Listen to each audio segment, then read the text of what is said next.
Hello बच hello बच्चों, आप सभी का एक बार हमारी क्लासेस में स्वागत है इस पढ़ने और पढ़ाने की महफिल में। तो आज हम सीखेंगे एक प्रश्नावली है, वो है 8.2 क्लास है 8। और उसके अंदर हम पहला क्वेश्चन देखते हैं। वो क्वेश्चन है कि एक व्यक्ति के वेतन में 10% की वृद्धि हुई। पहले कितनी थी हमें कोई मालूम नहीं, यहाँ पर इतना दे रखा है कि उसकी वृद्धि हो गई। मान लीजिए कि 100 थे, उसके रुपए आ रहे थे, तो उसकी 10% वृद्धि हो गई। यदि उसका नया वेतन है वो हो गया 1,54,000 है, तो उसका मूल वेतन ज्ञात कीजिए। अब हमें जो पूछा है वो है मूल वेतन कितना था। उससे पहले 10% वृद्धि हुई, उससे पहले वेतन कितना था। तो हम पहले लिखेंगे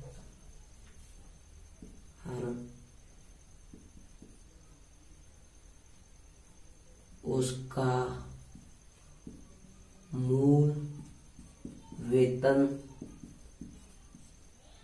एक्स माना। हमें कोई मालूम नहीं है उसका मूल वेतन पहले कितना था, इसलिए हमने एक्स मान लिया। और उसकी जो नया वेतन है वो कितना है, नया वेतन है वो है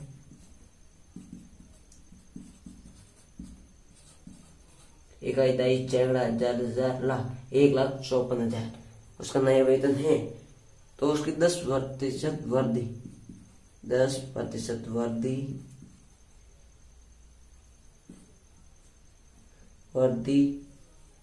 का मान मतलब 10% वृद्धि किसका,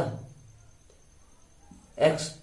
एक्स है हमारी मूल, उसका मूल का कितना प्रतिशत वृद्धि हुई है, 10%। मूल हमें पता नहीं, तो यहाँ पर एक्स माना, तो एक्स लिख लिया।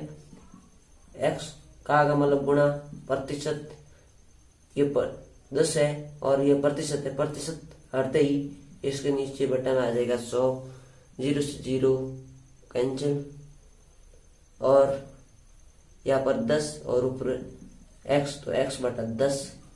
तो उसका वृद्धि का मान है वो आ गया कितना, एक्स बटे 10, और उसका मूल वेतन है वो एक्स।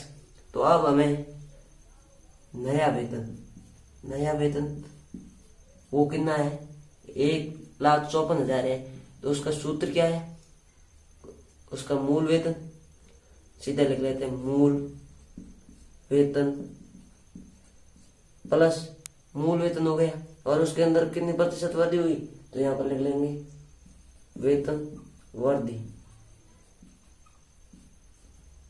मूल वेतन में जोड़ेंगे वृद्धि दर, तो हमारा 1,54,000 आएगा। इसलिए हमें मूल वेतन जो पहले था उसका और उसकी वृद्धि हुई वो जोड़ देंगे दोनों। तो उसका मूल वेतन कितना है, एक्स प्लस वेतन वृद्धि कितनी है, एक्स बटा 10, ये उसकी वेतन वृद्धि है। इसको हम जोड़ेंगे तो नया वेतन कितना था, 1,54,000। तो यहाँ पर हो गया प्लस सब ले लिया इन दोनों का। यहाँ पर नीचे कोई संख्या नहीं, यहाँ पर मान लिया 10 बटे 1 का भाग 10 में जाएगा 10 बार, तो 10 एक्स प्लस 10 का भाग 1 10 में जाएगा तो 1 बार, तो 1 और एक्स को गुणा किया तो एक्स बराबर 11 एक्स बटे 10। अतः हम लिखेंगे 11 एक्स बटा 10 बराबर कितना हो गया, 1,54,000। अब इसका हमें जो है वो मूल वेतन निकालना, तो यहाँ पर लिख देते हैं, इसका पक्षांतरण कर देंगे पहले 10 का, यहाँ पर भाग में तो इस तरफ जाएगा तो गुणा में हो जाएगा। 11 एक्स बराबर, ये 3 शून्य है और 1 0 है इस तरफ गुणा में, तो 10 का 1 0 इस तरफ लगा लिया, एक और हो गया। अब एक्स का तो मान क्या करना था, मूल वेतन, तो इसका 11 का पक्षांतरण कर देंगे, तो ये है बट्टा में चला जाएगा यहाँ, क्योंकि गुणा में था और भाग में चला जाएगा। अब हम इसका भाग देते हैं, इसमें जाएगा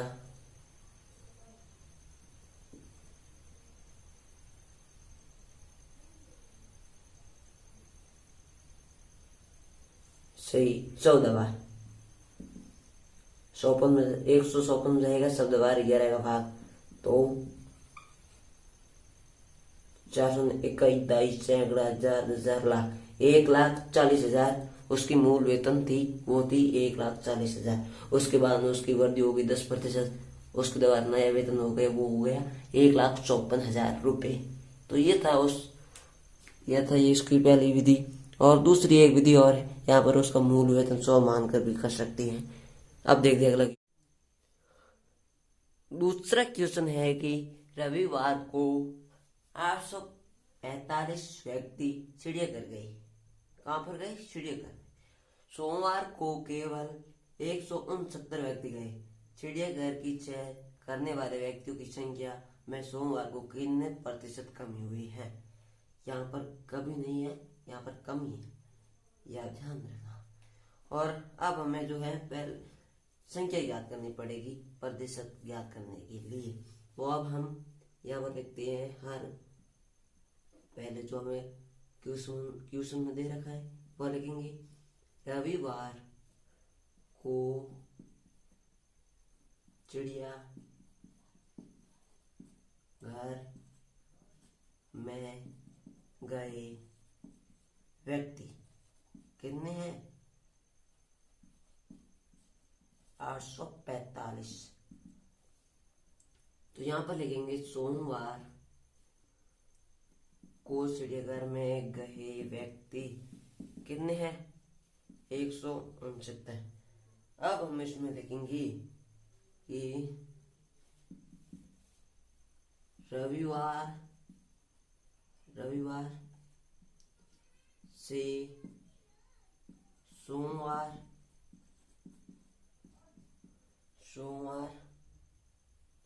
को जाने वाले व्यक्तियों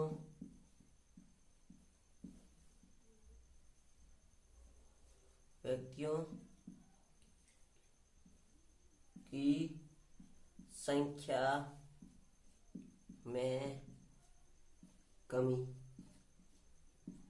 क्या है इसमें कि रविवार से सोमवार, रविवार को ज्यादा थे और सोमवार को कम थे, और उन दोनों में जो हमारे कम जाने वाले संख्या है वो लिखेंगे। मतलब कि अब यहीं पर समझाता हूँ कि 845 गए रविवार को और सोमवार को गए 169। इन दोनों का हम माइनस करेंगे तो पीछे बचेगा 776। प्रतिशत नहीं आएगा क्योंकि यहाँ पर संख्या हम क्या कर रहे हैं कि रविवार को 776 व्यक्ति अधिक आए और सोमवार को 776 व्यक्ति कम आए। अब हम यहाँ पर जो सोमवार को कम आने वाले व्यक्तियों की कमी निकालेंगे, वो भी प्रतिशत में। अब हम लिखेंगे यहाँ पर अगला पॉइंट, सोमवार को जाने वाले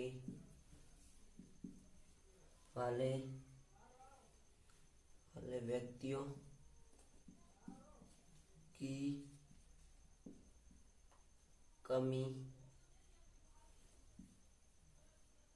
प्रतिशत कमी, क्योंकि हम प्रतिशत निकाल रहे हैं, प्रतिशत कमी।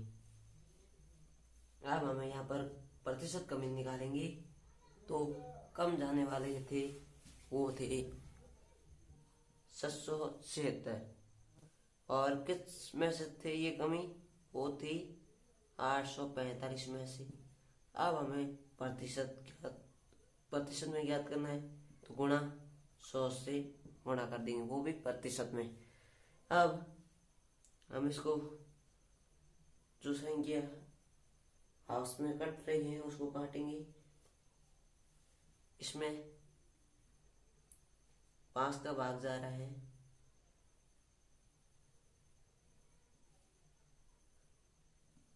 20 बार इसमें जा रहा है। अब हमारा 5 का भाग 845 में जाएगा 169 बार। इसमें भाग जाएगा 13 बार, 13 का भाग जाएगा 13 बार। इसमें 13 का भाग जाएगा 52 बार।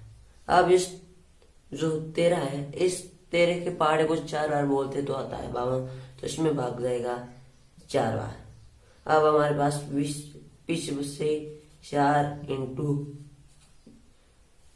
20, तो इसका आंसर आ जाएगा 2 और 8, 4 को गुना किया तो 8 और पीछे 1 0 तो 0 लगा दिया 80%। तो अब हमें पता चल गया कि सोमवार को जानने वाले व्यक्तियों की प्रतिशत कमी आ गई 80%, जो कि सोमवार को 80% व्यक्ति कम गए थे रविवार की तुलना में। अब देखते हैं अब हमारा तीसरा क्वेश्चन कह रहा है कि एक दुकान में 2400 रुपये में 80 वस्तु खरीदता है। 2400 रुपये में 80 वस्तु खरीदता है, उन्हें 16% लाभ में बेचता है। हानि में नहीं, लाभ में बेचता है। तो एक वस्तु का विक्रय मूल्य ज्ञात कीजिए। विक्रय मूल्य का पहले मैं आपको सूत्र बता देता हूँ कि विक्रय मूल्य का सूत्र होता है 100 प्लस, यहाँ पर लाभ दे रखा है, हानि होती तो यहाँ पर माइनस करके हानि लिख देते, लाभ है तो लाभ बट्टा में 100 इंटू क्रय मूल्य। हमें पूछा है विक्रय मूल्य, इसलिए विक्रय यहाँ आएगा और क्रय से गुणा कर देंगे। यहाँ पर क्रय पूछा होता तो यहाँ पर हम इसको 100 ऊपर भेज देते, ऊपर वाले संख्या को नीचे, और यहाँ पर विक्रय से गुणा कर देते और क्रय को इस तरफ भेज देते। ये था हमारा इस प्रश्न का सूत्र है, पहले मैंने बता दिया आपको। अब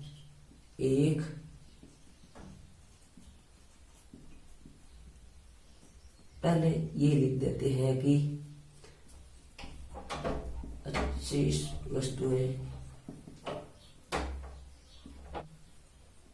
वस्तुएं का क्रय मूल्य लिखेंगे यहाँ पर, क्योंकि खरीदा है इसलिए क्रय मूल्य। और अब हमें कोई चीज बेचना है, उसके लिए हम लिखते हैं विक्रय मूल्य। तो यहाँ पर क्रय मूल्य है 2400 रुपये, और लाभ हुआ है वो कितने प्रतिशत हुआ है, लाभ है वो 16%। और हमें क्या करना है, विक्रय मूल्य। विक्रय मूल्य बराबर होगा, सूत्र मैंने बताया आपको, 100 प्लस लाभ बट्टा 100, कोष्टक बंद, उसके बाद गुणा क्रय मूल्य। ये सूत्र अब हम लिखेंगे 25 वस्तुओं का विक्रय मूल्य बराबर 100 प्लस प्रतिशत, वो 16% बट्टा 100 इंटू 2400। अब हम इसका हल करते हैं तो 116 इन दोनों को जोड़ दिया, इंटू में ये 2400 बट्टा में 100, 2 0 से 2 0 कैंसिल। अब 116 को हम गुणा कर देते हैं हमारे 24 से, तो हमारे पास आंसर आ जाएगा, तो हमारे पास आ जाएगा 2784। बट्टा में यहाँ पर कोई नहीं होगा, क्योंकि यहाँ पर हमने इसको कैंसिल कर दिया। तो 25 वस्तुओं का क्या आ गया, 25 वस्तुओं का विक्रय मूल्य आ गया। अब हमें पूछा क्या है क्वेश्चन में, एक वस्तु का विक्रय मूल्य। अब यहाँ पर हम एक वस्तु 25 वस्तु का विक्रय मूल्य। अब यहाँ पर हम एक वस्तु का विक्रय मूल्य करेंगे तो 25 थे, इसलिए हम एक यहाँ पर लेंगे 25 का पक्षांतरण कर देंगे। पक्षांतरण करने पर इसके भाग में आ जाएगा 25। अब इसका हम भाग देंगे इसके अंदर, तो आंसर आ जाएगा 34.25। अब यहाँ पर हम एक लाइन लिख लेते हैं, ऊपर से मैं मिटा लेता हूँ। यहाँ पर लिखेंगे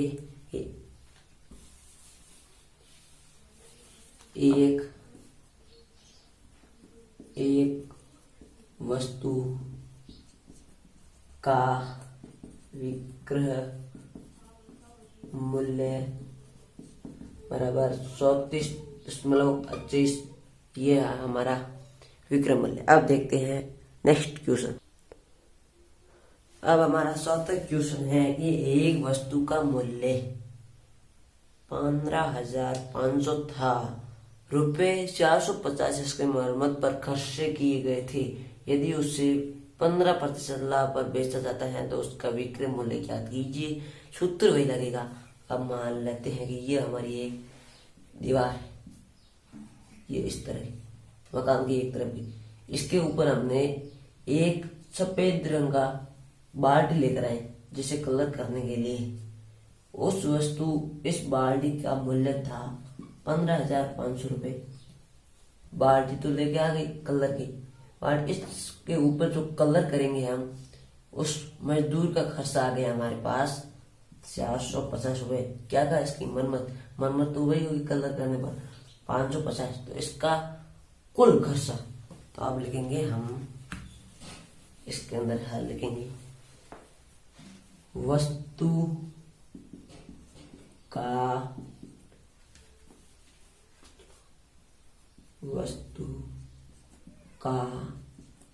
कुल मूल्य होगा बराबर अंकित मूल, मतलब जो पहले दे रखा था, एक वस्तु का अंकित मूल्य प्लस मरम्मत खर्च, इस दोनों को ऐड कर लेंगे तो 15,500 प्लस 450 450 नहीं। अब इसको हम जोड़ेंगे तो 15,950, ये हो गया हमारा वस्तु का कुल क्रय मूल्य। कुल क्रय मूल्य लिखना भूल गए मैं, क्रय मूल्य। अब लाभ दे रखा है 15%,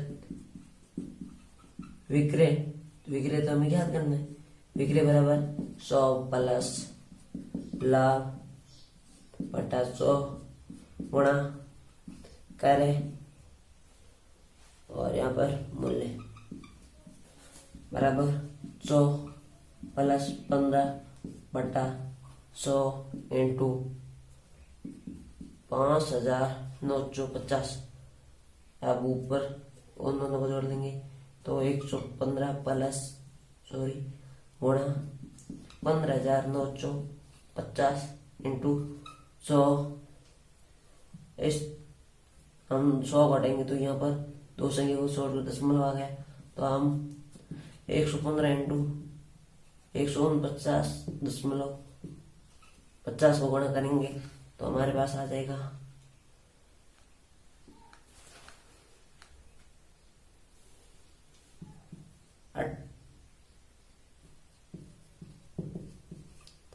हमारे पास आ गया जो है 1,22,4,10,000 18,342.50 रुपये आ गया विक्रय मूल्य।